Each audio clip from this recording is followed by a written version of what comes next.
नमस्कार प्रिय दर्शकों, एक बार फिर आपका स्वागत है हमारे YouTube चैनल राहुल शर्मा पर। प्रिय दर्शकों, आज फिर एक नया वीडियो, एक नई कहानी लेकर के हम हाजिर हुए हैं। प्रिय दर्शकों, आज की जो कहानी है, आज का जो प्रसंग है, ये बड़ा ही मोटिवेशनल है, बड़ा ही ज्ञानवर्धक है। प्रिय दर्शकों, बूढ़ी चिड़िया ने बताया कि चाहे कितने ही सगे हों, पर इन 4 लोगों के पास अपनी स्त्री को भूल कर भी ना छोड़ें। प्रिय दर्शकों, इससे पहले अगर आप हमारे चैनल पर पहली बार आए हैं तो चैनल को सब्सक्राइब करें, बेल आइकन ऑन करें, अच्छे कमेंट किया करें ताकि हर आने वाले वीडियो का नोटिफिकेशन सबसे पहले आपको मिले और प्रिय दर्शकों आप उसका फ़ायदा उठा सकें। तो शुरू करते हैं प्रिय दर्शकों आज की ये प्यारी सी कहानी, ये प्यारा सा वीडियो।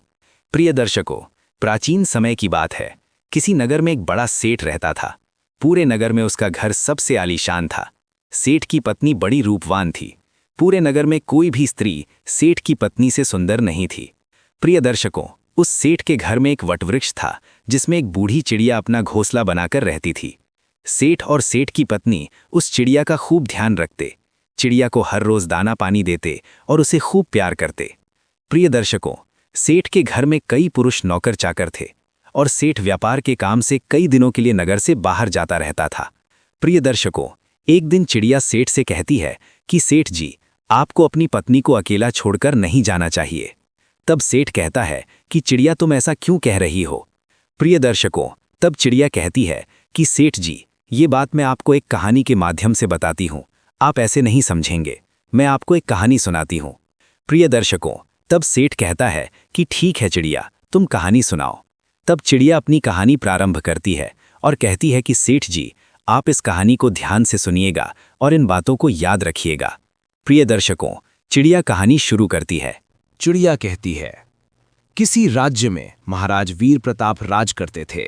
राजा प्रताप कुछ सनकी किस्म का राजा था। एक बार राजा भ्रमण करते करते जंगल में चले गए। जंगल में घूमते घूमते उनकी भेंट एक सन्यासी से होती है। वो सन्यासी एक पाखंडी था। राजा प्रताप साधु संतों पर बहुत भरोसा करता था। उस साधु को देखकर राजा के मन में कुछ जिज्ञासा उठी। राजा ने सन्यासी को अपना परिचय दिया और पूछने लगा, हे साधु महाराज, बहुत पहुंचे हुए मालूम पड़ते हैं। मेरी रानी इस समय गर्भवती है। मैं जानना चाहता हूं कि उसकी कोख से पुत्र होगा या पुत्री। सन्यासी ने कहा, राजन, मैं ये तो नहीं जानता कि तुम्हारी रानी की कोख से पुत्र होगा या पुत्री, पर इतना जरूर कह सकता हूं कि अगर तुम्हारी रानी ने किसी पुत्री को जन्म दिया तो तुम्हारा सर्वनाश हो जाएगा। प्रिय दर्शकों, सन्यासी की ये बात सुनकर राजा बड़ा भयभीत हो गया। सोचने लगा कि अगर मेरी रानी ने किसी पुत्री को जन्म दे दिया तो मैं कहीं का नहीं रहूंगा। यही बात सोचकर राजा को बेटी के नाम से नफरत होने लगी। उसने अपनी रानी से आकर के ये बात कही कि हे रानी, भूल से भी हमारे घर में पुत्री का जन्म नहीं होना चाहिए। अगर हमारे घर में पुत्री पैदा हुई तो मैं तुम्हें जान से मरवा दूंगा और उस पुत्री को भी मार डालूंगा। चिड़िया आगे कहती है कि सेठ जी, राजा की ये बात सुनकर रानी डर गई। वो जानती थी कि राजा बड़ा ही जिद्दी किस्म का है। अगर पुत्री का जन्म हो गया तो वो उसे मरवा सकता है। अब तो रानी रोज भगवान से प्रार्थना करती थी कि हे परमात्मा, मुझे पुत्री मत देना, वरना राजा उसे जीवित नहीं छोड़ेंगे। प्रिय दर्शकों, भगवान की कृपा से महाराज प्रताप की रानी ने सर्वप्रथम एक पुत्र को जन्म दिया। ये देखकर रानी और राजा बहुत प्रसन्न हुए। राजा तो इसीलिए प्रसन्न हुआ कि पुत्री नहीं हुई, किंतु रानी इसलिए प्रसन्न हुई कि अगर पुत्री होती तो कन्या हत्या का दोष लगता।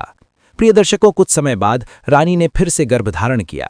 बच्चे का जब जन्म होने का समय आया, उसी दौरान राजा को किसी जरूरी काम से दूसरे राज्य में जाना पड़ गया और उसे लौटने में कई दिन लगने वाले थे। जाते जाते राजा अपनी रानी से कह गया कि यदि तुम्हारे गर्भ से बेटी का जन्म हो तो उसे मरवा देना, मैं बेटी का चेहरा नहीं देखना चाहता। चिड़िया आगे कहती है कि इतना कहकर राजा तो चला गया और उसे अपने नगर से लौटने में कई माह का समय लग गया। लेकिन इसी दौरान रानी ने एक पुत्री को जन्म दिया। जिस बात का डर था वही हो गया। बेटी को देखकर रानी घबरा गई। सोचने लगी कि राजा के आदेश के अनुसार बेटी की हत्या करनी पड़ेगी। ये निंदनीय काम मैं कैसे करूंगी। मैं एक माँ हूं और मेरे लिए जितना मुझे बेटा प्यारा है उतनी ही बेटी प्यारी है। अब तो बेटी को देख करके रानी एकदम से रोने लगी और कहने लगी, हे भगवान, अब मैं क्या करूं। कन्या हत्या का पाप बहुत बड़ा होता है। पूत कपूत हो सकता है पर माता कुमाता नहीं हो सकता। रानी बहुत बड़े धर्म संकट में फंस चुकी थी। रानी को रोता हुआ देखकर रानी की दाई पूछने लगी, हे रानी, घर में पुत्री हुई है, ये तो बड़े ही सौभाग्य की बात है, पर आप तो बैठी रो रही हो, इसका क्या कारण है। प्रिय दर्शकों, रानी बोली, हे दाई, वास्तव में जो नहीं होना चाहिए था वही तो हो गया। तब रानी ने दाई को पूरी बात बताई कि हमारे महाराज ने इस कन्या को मारने का आदेश दिया है। अब आप ही बताइए कि मैं अबोध बच्ची की जान कैसे ले लूं। तब दाई ने रानी से कहा, हे रानी, तुम चिंता मत करो, तुम राजा से कह देना कि मैंने बेटी को मरवा दिया है। मैं तुम्हारी बेटी को सबके सामने मारने के लिए ले जाती हूँ, लेकिन मैं इसे मारूंगी नहीं, बल्कि इसे पाल लूंगी। अगर कोई पूछेगा तो मैं कह दूंगी कि ये बच्ची मेरी भतीजी है। इससे इस बच्ची की जान भी बच जाएगी और राजा की नज़रों से दूर भी हो जाएगी। इसके पालन पोषण को लेकर तो निश्चिंत रहो, मैं इसे अपनी बेटी की तरह पालूंगी। अब तो ये सुनकर रानी को बड़ी खुशी हुई। सोचने लगी कि ये बेटी भले ही मुझे देखने को ना मिले, लेकिन कम से कम वो जीवित तो बनी रहेंगी। तब रानी ने बड़े उदास मन से कुछ आभूषण अपनी पुत्री के पालन पोषण के लिए उस दाई को दे दिए और दाई से रानी ने कहा, हे दाई माँ, मैं तुम्हारा ये एहसान जिंदगी भर कभी नहीं भूलूंगी। जब तुम्हारे लिए धन की ज़रूरत पड़ेगी तो मैं तुम्हें इससे भी अधिक धन दौलत दूंगी, लेकिन मेरी बेटी का ये सच कभी खुलने मत देना। प्रिय दर्शकों, चिड़िया आगे कहती हैं कि इतना समझाने के बाद में रानी ने अपनी उस बेटी को दाई के हवाले सौंप दिया और धीरे धीरे करके पूरे राज्य में और महल में ये खबर फैला दी कि दाई ने ले जाकर उस बच्चे को मार दिया और उसे ज़मीन में दफना दिया। प्रिय दर्शकों, इधर क्या हुआ, उस बेटी को ले जाने के बाद दाई ने उस बेटी का बहुत अच्छे ढंग से पालन पोषण करना शुरू कर दिया। जब कुछ दिनों के बाद राजा प्रताप राजमहल में लौटकर आया तो राजा को भी यही बात बताई गई कि आपके जाने के बाद रानी ने एक बेटी को जन्म दिया था और उस बेटी को आपके आदेश के अनुसार मारने के बाद ज़मीन में दफन कर दिया। प्रिय दर्शकों, ये सुनकर राजा को बड़ी खुशी हुई। इधर दाई उस बच्ची को अपनी भतीजी बताकर पालने लगी और उस बच्ची को जब भी रानी को देखने की इच्छा होती थी तो दाई उसे लेकर राजमहल में चली आती थी। उस बच्ची को देख करके रानी की ममता उमड़ने लगती। रानी चोरी चुपके उस बच्ची से प्यार कर लिया करती थी। किसी के पूछने पर दाई उसे अपने भाई की लड़की बताती थी। कन्या को देखकर रानी को बड़ा सुकून मिलता था। वो उस दाई को धन, वस्त्र, आभूषण दे दिया करती थी। इधर रानी के आदेश के अनुसार उस दाई में बेटी की परवरिश में किसी प्रकार की कोई कमी नहीं छोड़ी। अब तो धीरे धीरे करके वो बेटी बड़ी होने लगी। धीरे धीरे वो जवान होती चली गई। राजमहल में उसका पालन पोषण नहीं हुआ था, एक गरीब दाई के घर में हुआ था, पर फिर भी वो एक सुंदर राजकुमारी की तरह दिखती थी। धीरे धीरे वो सुंदर यौवन से संपन्न हो गई। जब वो जवान हो गई तो दाई ने उसे राजमहल ले जाना बंद कर दिया। वो पूरे दिन दाई के घर में ही रहती थी। प्रिय दर्शकों, आगे चिड़िया कहती है कि एक दिन राजा प्रताप अपने नगर का भ्रमण कर रहा था। जब उसकी सवारी उस दाई के घर के सामने से होकर निकली तो वो कन्या अपने घर की छत पर खड़ी होकर स्नान करने के बाद अपने केशों को सुखा रही थी। रूपवती तो वो थी ही, उस समय तो और भी ज्यादा सुंदर प्रतीत हो रही थी। हाथी पर बैठे राजा प्रताप की अचानक उस कन्या पर नजर चली गई। उस कन्या को देखकर राजा को बिजली जैसा झटका लगा, क्योंकि वो नवयुवती थी। राजा उसकी सुंदरता पर मोहित हो गया।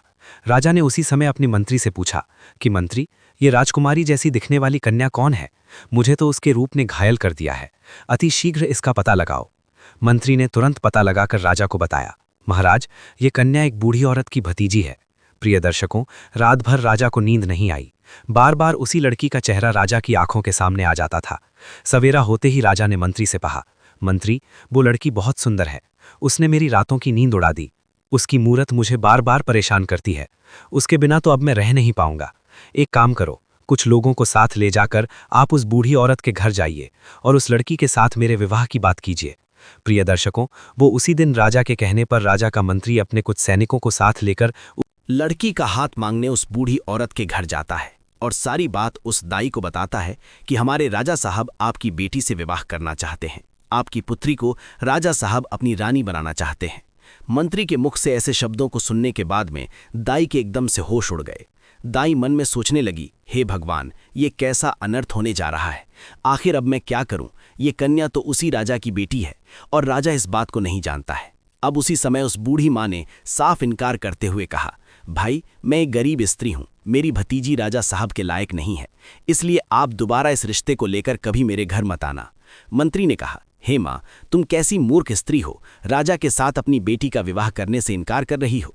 तुझे तो अपना भाग्य समझना चाहिए कि राजा स्वयं तेरी बेटी से विवाह करने का इच्छुक है। मंत्री के बार बार कहने पर भी उस बूढ़ी औरत ने राजा के साथ बेटी का विवाह करने से इनकार कर दिया। हार कर मंत्री वापस चला गया और राजा को सारी बात बताई कि वो बुढ़िया आपके साथ अपनी बेटी का विवाह करने से इनकार कर रही है।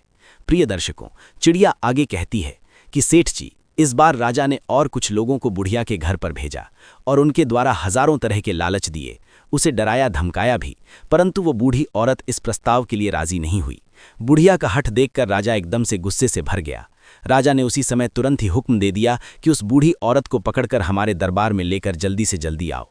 तब राजा का आदेश पाने के बाद में राजा के सिपाही तुरंत ही दौड़े दौड़े गए और उस बूढ़ी औरत को बंदी बनाकर ले आए। बंदी बनाने के बाद दरबार में लाकर उस बूढ़ी औरत की खूब पिटाई की। सैनिकों की मार को वो स्त्री बर्दाश्त नहीं कर पाई। कोड़ों की मार पड़ते ही बूढ़ी औरत राजा के सम्मुख एकदम से चीख कर गिर पड़ी और उसने सारी सच्चाई बता दी कि हे महाराज, वो लड़की कोई और नहीं बल्कि आपकी ही सगी बेटी है। आपकी रानी ने मुझे जब उस बेटी को मारने के लिए दिया तो मैंने उस बेटी को मारना ठीक नहीं समझा। मारने की बजाय मैंने उसे अपने घर में रखकर अपने भाई की बेटी बताकर उसे पालना उचित समझा। मैंने ही आपकी बेटी को पाल पोस कर इतना बड़ा कर दिया है। यदि आप अपनी ही बेटी से विवाह करेंगे तो ये बहुत बड़े पाप की बात हो जाएगी। प्रिय दर्शकों, दाई की बात सुनकर राजा चकित रह गया। उसने अपना माथा पीटा और सोचने लगा, हे भगवान, मैं ये कितना बड़ा पाप करने जा रहा था। तूने मुझे इतने बड़े पाप में पड़ने से बचा लिया। अब तो राजा प्रताप को और ज्यादा गुस्सा आने लगा।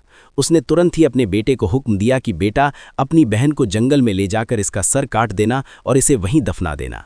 प्रमाण के लिए तुम इसकी दोनों आंखें निकालकर मुझे लाकर दिखाना। प्रिय दर्शकों, उस राजा का एक बेटा था जो उस लड़की से बड़ा था। अब वो भी जवान हो चुका था। अपने पिता की ऐसी बातों को सुनने के बाद में राजकुमार जो था वो एकदम से परेशान हो गया। सोचने लगा, पिताजी ने मुझे बहुत ही पाप का कार्य सौंपा है। इतने वर्षों के बाद तो मुझे मेरी बहन मिली है और उसे मैं अपने ही हाथों मार डालूं। भगवान कभी मुझे क्षमा नहीं करेंगे। हे भगवान, ये पाप मुझसे ना कराओ। अब तो राजकुमार सोच सोचकर बड़ा दुखी होने लगा। मन में सोचने लगा कि किस प्रकार अपने हाथों से अपनी बहन का कत्ल करूंगा, किस तरह मैं अपनी बहन की आंखें निकालूंगा।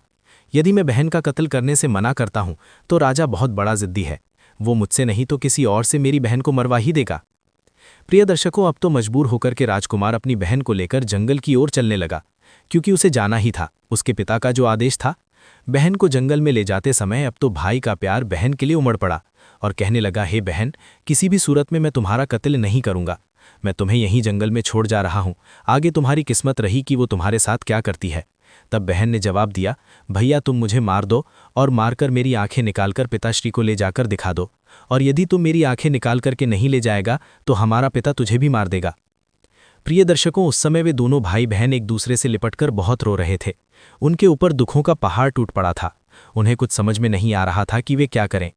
अंत में राजकुमार इस नतीजे पर पहुंचा। उसने निश्चय कर लिया कि वो अपनी बहन को नहीं मारेगा। उसने अपनी बहन को समझाया कि बहन, मैं तुम्हें इस जंगल में छोड़ जा रहा हूं। आगे भगवान मालिक है कि वो तुम्हारे साथ क्या करेगा। मैं कोई न कोई बहाना पिताजी के सामने बना दूंगा। इतना कहकर के उसने अपनी बहन को वहीं जंगल में छोड़ दिया और आगे के लिए चल पड़ा। आगे जाकर उसे जंगल में एक हिरण दिखाई दिया। उसने तुरंत उस हिरण का वध किया और उसकी दोनों आंखें निकाल लीं। उसके बाद वो अपने पिता के समक्ष पहुंचा और वही हिरण की दोनों आंखें दिखाते हुए कहा, पिताजी, मैंने बहन को मारकर एक नदी में फेंक दिया है। वे आंखें देख करके राजा को भी भरोसा हो गया कि वास्तव में मेरे पुत्र ने उस लड़की को मार दिया है। सुनकर राजा बड़ा प्रसन्न हुआ। इधर रानी ने अपने बेटे को अपने पास बुलाया और पूछा, बेटा, क्या तू सच में अपनी बहन को मारकर आया है?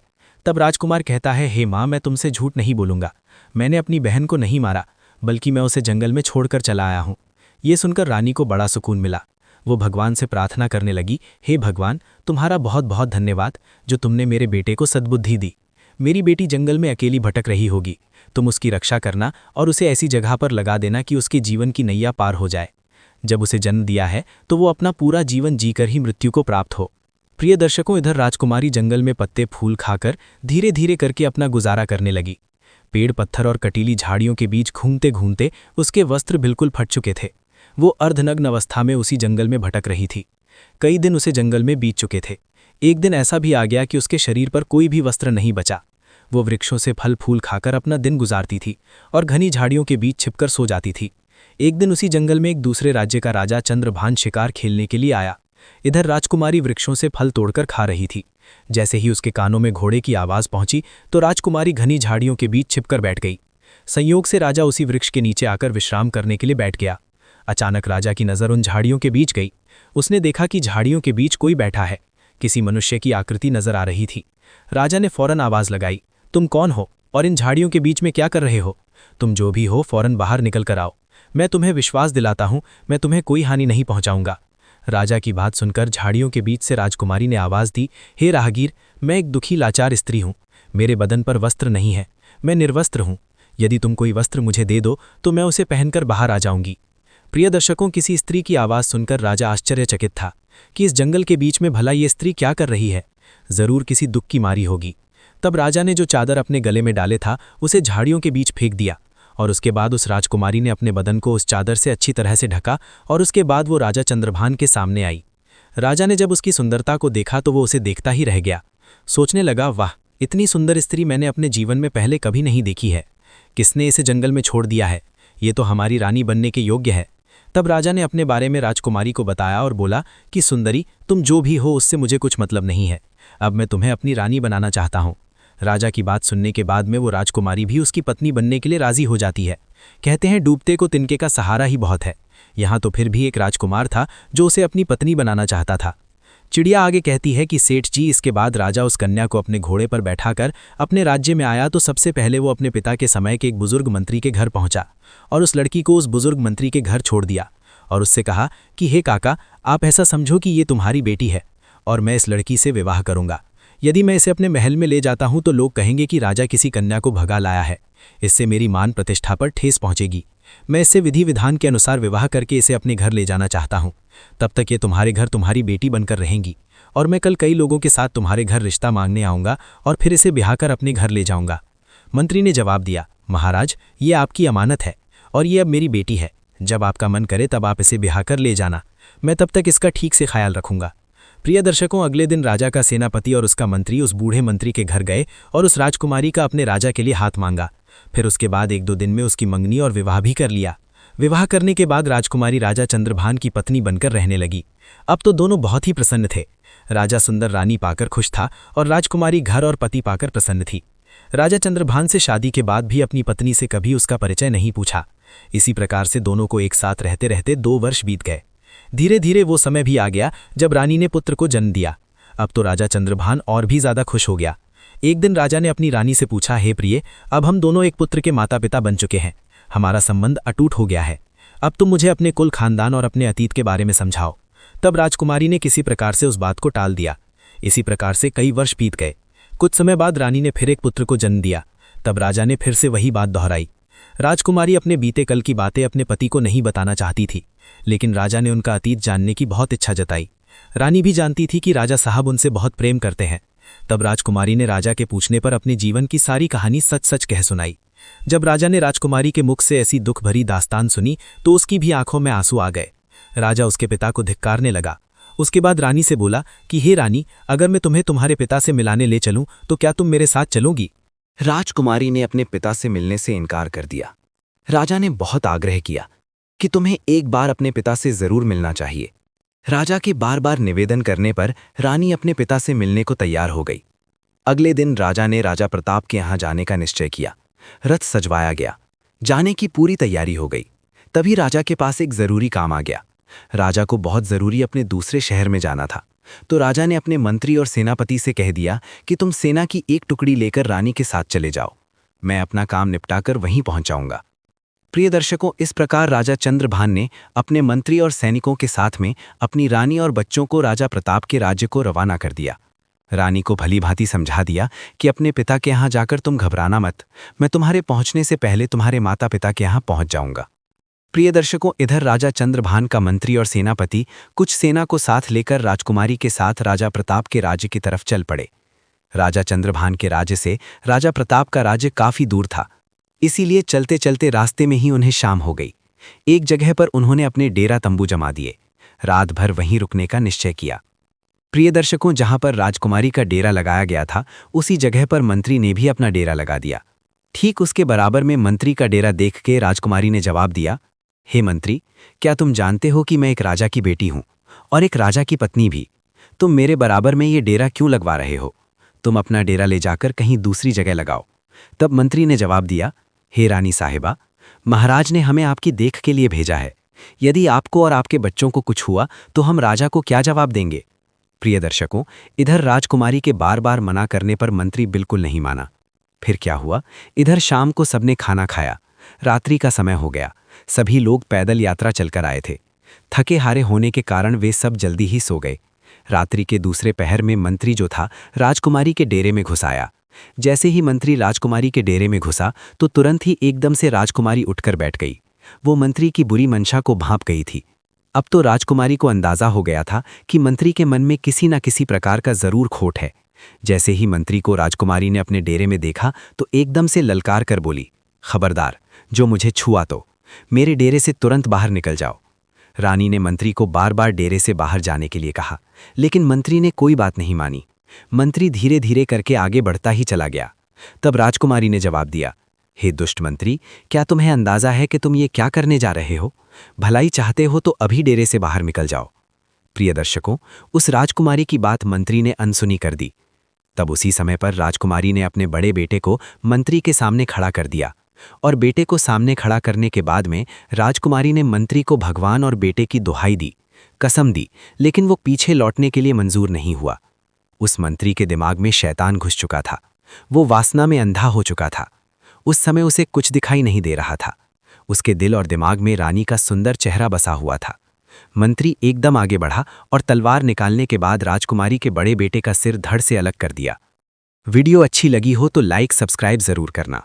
राजकुमारी ने अपने पिता से मिलने से इनकार कर दिया। राजा ने बहुत आग्रह किया कि तुम्हें एक बार अपने पिता से जरूर मिलना चाहिए। राजा के बार बार निवेदन करने पर रानी अपने पिता से मिलने को तैयार हो गई। अगले दिन राजा ने राजा प्रताप के यहाँ जाने का निश्चय किया। रथ सजवाया गया। जाने की पूरी तैयारी हो गई। तभी राजा के पास एक जरूरी काम आ गया। राजा को बहुत जरूरी अपने दूसरे शहर में जाना था। तो राजा ने अपने मंत्री और सेनापति से कह दिया कि तुम सेना की एक टुकड़ी लेकर रानी के साथ चले जाओ, मैं अपना काम निपटाकर वहीं पहुंच जाऊंगा। प्रिय दर्शकों, इस प्रकार राजा चंद्रभान ने अपने मंत्री और सैनिकों के साथ में अपनी रानी और बच्चों को राजा प्रताप के राज्य को रवाना कर दिया।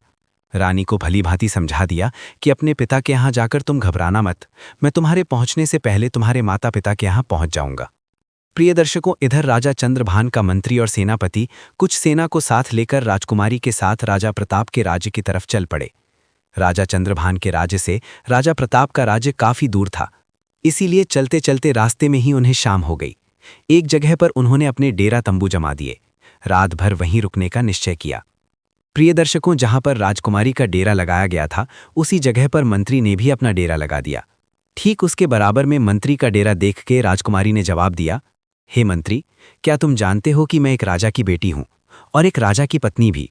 तुम मेरे बराबर में ये डेरा क्यों लगवा रहे हो? तुम अपना डेरा ले जाकर कहीं दूसरी जगह लगाओ। तब मंत्री ने जवाब दिया, हे रानी साहिबा, महाराज ने हमें आपकी देख के लिए भेजा है। यदि आपको और आपके बच्चों को कुछ हुआ तो हम राजा को क्या जवाब देंगे? प्रिय दर्शकों, इधर राजकुमारी के बार बार मना करने पर मंत्री बिल्कुल नहीं माना। फिर क्या हुआ? इधर शाम को सबने खाना खाया। रात्रि का समय हो गया। सभी लोग पैदल यात्रा चलकर आए थे। थके हारे होने के कारण वे सब जल्दी ही सो गए। रात्रि के दूसरे पहर में मंत्री जो था राजकुमारी के डेरे में घुस आया। जैसे ही मंत्री राजकुमारी के डेरे में घुसा तो तुरंत ही एकदम से राजकुमारी उठकर बैठ गई। वो मंत्री की बुरी मंशा को भांप गई थी। अब तो राजकुमारी को अंदाजा हो गया था कि मंत्री के मन में किसी न किसी प्रकार का जरूर खोट है। जैसे ही मंत्री को राजकुमारी ने अपने डेरे में देखा तो एकदम से ललकार कर बोली, खबरदार, जो मुझे छुआ तो मेरे डेरे से तुरंत बाहर निकल जाओ। रानी ने मंत्री को बार बार डेरे से बाहर जाने के लिए कहा, लेकिन मंत्री ने कोई बात नहीं मानी। मंत्री धीरे धीरे करके आगे बढ़ता ही चला गया। तब राजकुमारी ने जवाब दिया, हे दुष्ट मंत्री, क्या तुम्हें अंदाजा है कि तुम ये क्या करने जा रहे हो? भलाई चाहते हो तो अभी डेरे से बाहर निकल जाओ। प्रिय दर्शकों, उस राजकुमारी की बात मंत्री ने अनसुनी कर दी। तब उसी समय पर राजकुमारी ने अपने बड़े बेटे को मंत्री के सामने खड़ा कर दिया और बेटे को सामने खड़ा करने के बाद में राजकुमारी ने मंत्री को भगवान और बेटे की दुहाई दी, कसम दी, लेकिन वो पीछे लौटने के लिए मंजूर नहीं हुआ। उस मंत्री के दिमाग में शैतान घुस चुका था। वो वासना में अंधा हो चुका था। उस समय उसे कुछ दिखाई नहीं दे रहा था। उसके दिल और दिमाग में रानी का सुंदर चेहरा बसा हुआ था। मंत्री एकदम आगे बढ़ा और तलवार निकालने के बाद राजकुमारी के बड़े बेटे का सिर धड़ से अलग कर दिया।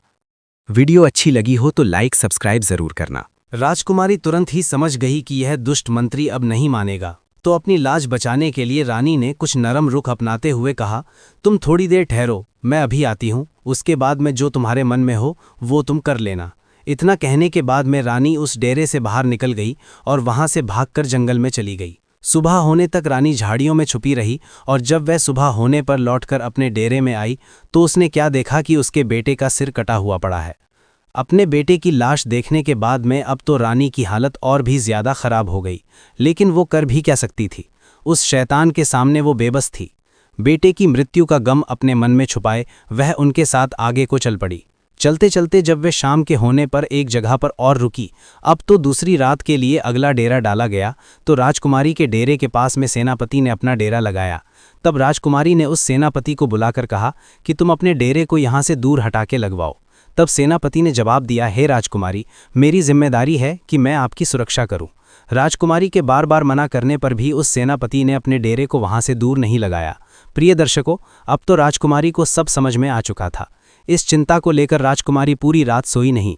जैसे ही आंधी रात होती है तब उसी समय पर सेनापति के दिमाग में वासना का शैतान घुस जाता है।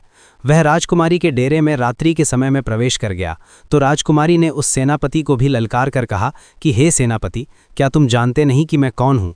तुम्हें पता होना चाहिए, मैं एक राजा की पत्नी हूँ, राजा की बेटी भी हूँ। यह सब जानते हुए भी तुम मेरे डेरे में घुसे चले आ रहे हो। तुम तुरंत ही मेरे डेरे से बाहर निकल जाओ। प्रिय दर्शकों, वह दुष्ट सेनापति कहाँ मानने वाला था। उसके हृदय में तो काम वासना उत्पन्न हो गई थी। वह तो काम वासना के चक्कर में अंधा हो चुका था। इसीलिए राजकुमारी के बार बार निवेदन करने पर भी उस सेनापति ने राजकुमारी की एक नहीं मानी। जब वह रानी की ओर बढ़ने लगा तो राजकुमारी ने अपने छोटे बेटे को उस सेनापति के सामने खड़ा कर दिया और उसकी कसम दी कि तुझे मेरे बेटे की कसम है, यदि तुमने मेरे ऊपर बुरी नज़र डाली भी तो। राजकुमारी के इन शब्दों को सुनने के बाद में उस सेनापति ने अपने म्यान से तलवार निकाले और उस छोटे से बेटे का सर काट के अलग कर दिया। इस प्रकार से राजकुमारी के दूसरे बेटे का भी सिर कट गया। तब उसी समय पर राजकुमारी ने कहा, हे सेनापति, तुम थोड़ा सा रुको, मैं अभी आती हूँ। उसके बाद में जो तुम्हारी इच्छा हो वह तुम मेरे साथ कर लेना। प्रिय दर्शकों, चिड़िया आगे कहती है कि सेठ जी, अब तो राजकुमारी वहाँ से भाग निकली और भागते भागते वह जंगल में चली गई। आगे जाकर उसे एक गहरी नदी दिखाई दी। अब तो राजकुमारी ने मन में यह दृढ़ निश्चय कर लिया कि जब मेरी संतान ही नहीं रही, मेरे बच्चे ही नहीं रहे, तो फिर ऐसे में मैं जीकर क्या करूंगी। ऐसा निश्चय करके वह मरने के उद्देश्य से नदी में कूद गई। परंतु पानी का बहाव इतना तेज था, जैसे ही रानी उस नदी में कूदी तो पानी का बहाव उसे एकदम खींच ले गया। जंगल के एक छोर पर नदी बहती हुई जा रही थी। नदी में बहते बहते वह जंगल के उसी किनारे पर जाकर लगी। सुबह हो चुकी थी। वहां पर दो सन्यासी महात्मा उसी नदी में अपने गुरु के वस्त्र धोने के लिए आए थे। उसी समय उन सन्यासी महात्माओं ने देखा कि कोई औरत इस नदी में बहते हुए हमारी तरफ आ रही है, तो उन दोनों योगियों ने रानी को पकड़कर बाहर निकाल लिया। प्रिय दर्शकों, अब तो राजकुमारी के पैरों तले जमीन खिसक गई। अब राजकुमारी मन में सोचने लगी कि उस मंत्री और सेनापति से मुझे जैसे तैसे छुटकारा तो मिल गया, अब यहाँ से इन दो योगियों ने मुझे घेर लिया है। जैसे ही दो योगियों ने राजकुमारी को पकड़ा, तब तक 4 सन्यासी महात्मा और आ पहुंचे। अब तो राजकुमारी और भी ज्यादा डर गई। सोचने लगी, अब तो मैं यहाँ पर और भी बड़ी मुसीबत में फंस गई हूँ, अब क्या होगा। प्रिय दर्शकों, वह रानी इतनी सुंदर थी कि जो कोई उसे देख लेता था वह पागल हो जाता था। अब तो वो महात्मा आपस में लड़ने लगे, एक दूसरे के साथ धक्का मुक्की करने लगे। एक दूसरे को धक्का देकर कहने लगे, ये राजकुमारी मेरी है, ये मेरी है। आखिर अंत में संत महात्माओं ने ये सोचा कि ऐसे तो हम 6 में कोई फैसला नहीं हो पाएगा। हम अपने गुरुजी के पास में इस राजकुमारी को लेकर चलते हैं, वही हमारा फैसला करेंगे। प्रिय दर्शकों, अपने गुरुजी के पास पहुंचने के बाद में उन योगियों ने राजकुमारी को देखते हुए अपनी इच्छा जाहिर की। अपने शिष्यों को एक स्त्री के पीछे आपस में लड़ते देखा तो गुरु समझाने लगे। मित्रों, जो योगियों के जो गुरु थे वो बड़े ही विद्वान और तपस्वी संत थे। गुरुजी ने उस औरत को देखते ही समझ लिया कि ये स्त्री जो है ये कोई राजघराने से है। फिर उन्होंने अपने शिष्यों को समझाया कि ये शिष्य, तुम 6 भाई हो और तुम्हारी कोई बहन नहीं है। तुम एक काम करो, इसे अपनी बहन के रूप में स्वीकार कर लो। यदि ये तुम्हारी बहन बनकर तुम्हारे आश्रम पर रहेंगी तो एक न एक दिन तुम्हारी जिंदगी बदल जाएगी। इस प्रकार गुरु के समझाने पर उनके समझ में आ गया और उन्होंने रानी को अपनी बहन बना लिया। प्रिय दर्शकों, वो साधु उसके ही पिता राजा प्रताप के राज्य में रहते थे। अब तो उस राजकुमारी को पता चल चुका था कि वो अपने बाप के राज्य में प्रवेश कर चुकी है, जहाँ के राजा उसके पिता प्रताप है। रानी उन्हीं महात्माओं के आश्रम पर रहने लगी। वे 6 महात्मा उसे अपनी बहन की तरह रखते थे। प्रिय दर्शकों, चिड़िया आगे कहती है कि ये सेठ जी उधर राजा चंद्रभान अपने मंत्री और सेनापति और सेना से आकर मिला तो उसने अपनी पत्नी और बच्चों को वहां पर नहीं देखा। आकर के राजा ने सेनापति और मंत्री से अपनी पत्नी और बच्चों के बारे में पूछा तो मंत्री और सेनापति एक साथ एक स्वर में मिलकर बोलने लगे, हे महाराज, मुझे क्षमा करना, आपकी रानी रानी नहीं थी, वो तो एक डायन थी। अब आपके दोनों पुत्रों को मारने के बाद में वो रानी यहाँ से भाग गई। उन्होंने इस प्रकार से कहा कि राजा चंद्रभान को विश्वास हो गया। सोचा कि अगर कोई झूठ बोलेंगे तो एक बोलेंगे, दूसरा क्यों बोलेंगे। तो राजा चंद्रभान ने हुक्म दिया कि अब तो हम उसके पिता राजा प्रताप के पास जरूर जाएंगे। अतिशीघ्र सब लोग राजा प्रताप के पास चलिए। उधर तो राजा चंद्रभान अपने सेनापति और मंत्री के साथ अपनी पत्नी के पिता के पास जाता है। इधर राजकुमारी ने अपने 6 भाइयों से कहा, जो उस समय योगी के रूप में थे, कि हे भाइयों, तुम सभी राजा के पास में जाओ और राजा से कहना कि हमारी बहन आपके दरबार में किस्सा सुनाना चाहती है। यदि राजा साहब किस्सा सुनना चाहो तो हम उन्हें दरबार में बुला कर लाएं, क्योंकि इधर राजकुमारी को पता था कि हमारे पिता को किस्सा सुनना बहुत अच्छा लगता है। अब तो 6 योगी भिक्षा के बहाने राजा वीरभोज के दरबार में पहुंच गए। उन्होंने राजकुमारी के द्वारा ही बात राजा के सम्मुख जाकर के रखी। योगियों की बात सुनने के बाद राजा ने तुरंत ही उन्हें इजाजत दे दी। प्रिय दर्शकों, अब तो किस्सा सुनाने के लिए अगले दिन योगी अपनी बहन को लेकर राज दरबार में पधारे। उस समय राजकुमारी जोगियों के भेष में थी, इसलिए कोई पहचान नहीं पाया। जब उसने राज दरबार में किस्सा सुनाया तो सब लोग बड़े ध्यान से सुनने लगे। राजा को उस लड़की का किस्सा बहुत पसंद आया। अब तो राजा ने बहुत सारा इनाम दिया। सभी योगी बोले, महाराज, जब भी आपकी किस्सा सुनने की इच्छा होगी तो हम अपनी बहन को ले आया करेंगे। अब तो वो रोज अपने भाइयों के साथ राजा के दरबार में किस्सा सुनाने आया करती थी। इस प्रकार वो राजकुमारी रोज राजा को किस्सा सुनाने के बाद में इनाम पाती तथा अपने योगी भाइयों के साथ वापस लौट जाती थी। अब तो धीरे धीरे उन सन्यासियों के दिन ही बदल गए। पहले वो योगी नगर नगर जाकर भिक्षा मांगते थे, अब तो उन्हें राजा से ही इतना धन प्राप्त हो जाता है कि कहीं मांगने की जरूरत नहीं पड़ती थी। प्रिय दर्शकों, अगली रात को राजकुमारी राजा को किस्सा सुनाने के लिए उनके राज दरबार में आई तो उसने अपने पति, मंत्री और सेनापति को वहीं बैठे हुए देखा। तब राजकुमारी ने सोचा, आज तो ये सभी यहाँ पर उपस्थित है तो किस्सा सुनाने में बहुत ज्यादा आनंद आएगा। तब राजकुमारी पर्दे की आड़ में अपनी जगह पर आकर बैठ गई और अपने बाप से कहने लगी, हे राजा साहब, आज मैं आपके लिए एक बहुत ही दर्द भरी कहानी और किस्सा लेकर आई हूं। यदि कहानी को प्रारंभ करने से पहले किसी को कोई जरूरी काम है तो अभी दरबार छोड़कर जा सकता है। किस्सा सुनाने के दौरान यदि कोई व्यक्ति बीच में से जाएगा तो मैं उसी समय अपना किस्सा सुनाना बंद कर दूंगी। तब राजा ने जवाब दिया, बेटी तुम सुनाओ, तुम जैसा कहोगी हम वैसा ही करेंगे। किस्से के बीच में से कोई दरबार में से उठकर नहीं जाएगा। प्रिय दर्शकों, अब तो राजा और दरबार के सभी दरबारी किस्सा सुनने के लिए बैठ गए। उनमें उसका पति और वो विश्वासघाती मंत्री और सेनापति भी था। अब तो राजकुमारी ने अपने दरबार में अपना किस्सा शुरू कर दिया। कहने लगी, हे सभा के लोगों, इस किस्से को ध्यान से सुनना। राजकुमारी सुनाने लगी कि किसी देश में एक राजा रहता था जो बड़ा ही जालिम राजा था। उस राजा को अपनी पुत्री से बहुत ज्यादा नफरत थी। जब एक दिन उसकी यहाँ एक बेटी ने जन्म लिया तो उसने अपनी बेटी को अपने बेटे के हाथ जंगल में मरवाने के लिए भेज दिया। राजा ने अपने बेटे को हुक्म दिया था कि उस बेटी को मारने के बाद उसकी आंखें निकाल लाना और वो आंखें निकालकर मुझे लाकर दिखाना। अब तो राजा प्रताप उसकी कहानी को सुनने के बाद में सोचने लगे, ये तो मेरा ही किस्सा है। खुश होकर के राजा प्रताप ने उन योगियों के पास में अपनी मोतियों की माला फेंकते हुए कहा, इस किस्से को अंत तक जरूर सुनाया जाए। प्रिय दर्शकों, अब तो राजा की आंखों में पानी भर आया, क्योंकि राजा प्रताप को अब तो अपनी करनी पर बहुत पश्चाताप होता था। फिर राजकुमारी आगे बताने लगी, हे महाराज, जब उसका भाई उसे मारने के लिए जंगल में ले गया तो उसके भाई ने उस राजकुमारी को, उस बहन को नहीं मारा और जंगल में अपनी बहन को छोड़कर वापस राजभवन के लिए लौट गया। अब ये जान करके राजा थोड़ा प्रसन्न हुआ। राजा मन में सोचने लगा, शायद हो सकता है आज भी मेरी बेटी जिंदा हो। इधर वहीं राजकुमारी अपने किस्से को सुनाती हुई आगे बोली, जब उसका भाई उस लड़की को जंगल में छोड़ आया तब वो बेचारी भूख प्यासी इधर उधर भटकने लगी। भूख लगने पर वृक्षों के पत्ते और फल फूल खा लिया करती थी। इसी तरह से वो अपने आप को जीवित रखती थी। इस प्रकार से जंगल में रहते रहते उस बेटी के तन पर एक भी वस्त्र साबुत नहीं बचा। तो कहीं से एक दिन घूमता हुआ घोड़े पर सवार एक आदमी आया। वो आदमी किसी देश का राजा था।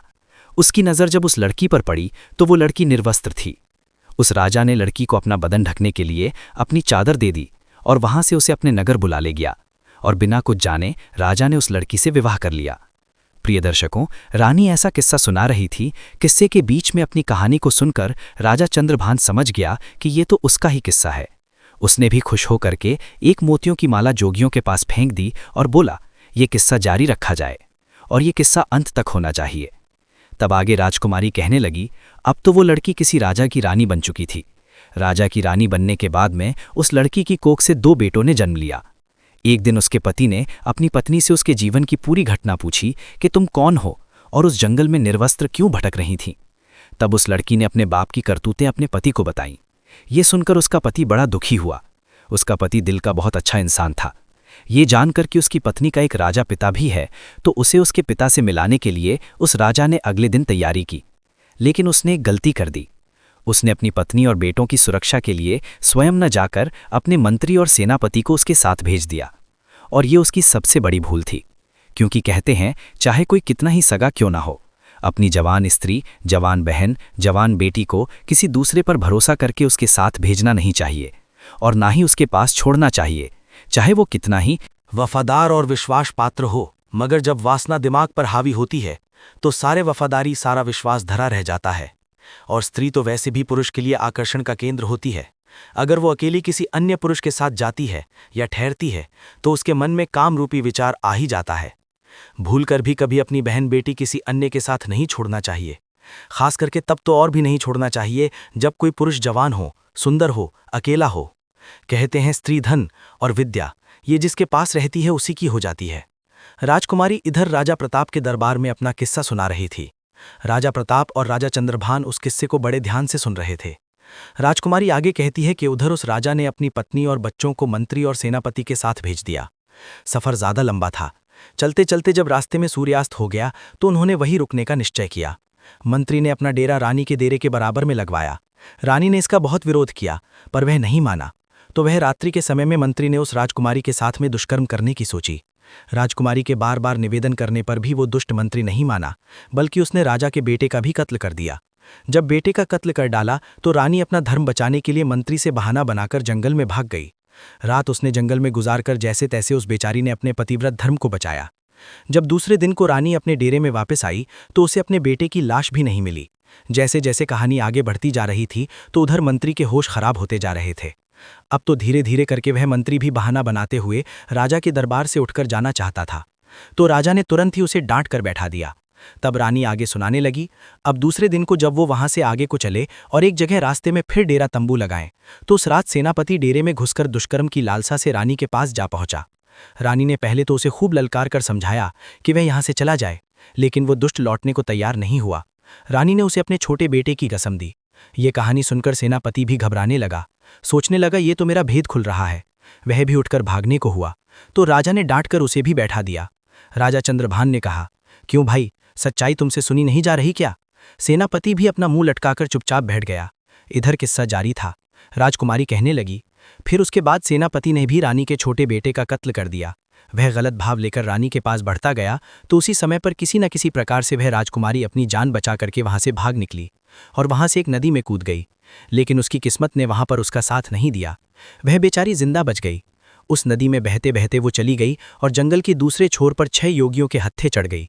और सन्यासियों ने भी उस राजकुमारी को अपनी पत्नी बनाना चाहा, परंतु उनके महान बुद्धिमान गुरुजी ने उन सन्यासियों से ये पाप होने से बचा लिया। और गुरुजी के बार बार समझाने पर सन्यासियों ने उस राजकुमारी को अपनी बहन के रूप में स्वीकार कर लिया। फिर वो भाई बहन अपने यहाँ जो राजा था उस राजा के यहाँ पर किस्सा सुनाने के लिए रोज अपनी बहन को ले जाने लगे। प्रिय दर्शकों, इतनी कहानी सुनाने के बाद में वह राजकुमारी अपना पर्दा हटाकर राजा के सामने आकर खड़ी हो गई। अपनी कन्या को देखकर राजा प्रताप भी पहचान गए और उधर अपनी पत्नी को देखकर राजा चंद्रभान की आंखें भर आईं। पत्नी को सामने देखकर राजा चंद्रभान बहुत प्रसन्न हुआ, लेकिन अपने पुत्रों की मृत्यु का दुख उसे खाए जा रहा था। राजा चंद्रभान राजा प्रताप से आज्ञा मांगने लगा कि महाराज, मेरा मंत्री और मेरा सेनापति मेरा ही शत्रु है, इसे मैं स्वयं दंड देना चाहता हूं। तब उसी तरह से राजा चंद्रभान ने उन दोनों के सर कलम कर दिए। पापियों को उनके करनी का दंड मिल चुका था। इधर राजा प्रताप ने अपनी बेटी को सीने से लगा लिया और बार बार उससे अपने किए की क्षमा मांगने लगा। बेटी ने अपने पिता को क्षमा कर दिया। इस प्रकार से राजकुमारी अपने पति के साथ कुछ दिन तक अपने पिता के घर पर रही।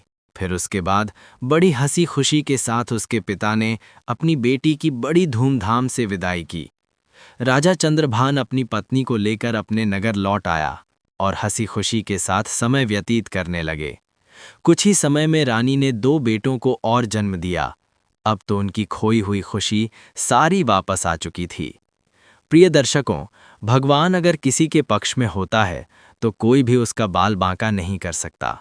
चाहे कोई कितना ही प्रयास कर ले, कोई उसे मार नहीं सकता। मृत्यु, जीवन, मरण ये विधाता के हाथ में होता है, इंसान के हाथ में कुछ नहीं। प्रिय दर्शकों, हमारी आज की कहानी यहाँ समाप्त होती है। हम उम्मीद करते हैं कि आपको हमारी आज की ये कहानी, आज का ये वीडियो पसंद आया होगा और आप इससे ढेर सारी प्रेरणा लेंगे। मिलते हैं अगली ज्ञान चर्चा के साथ अगले वीडियो में। तब तक के लिए नमस्कार, धन्यवाद।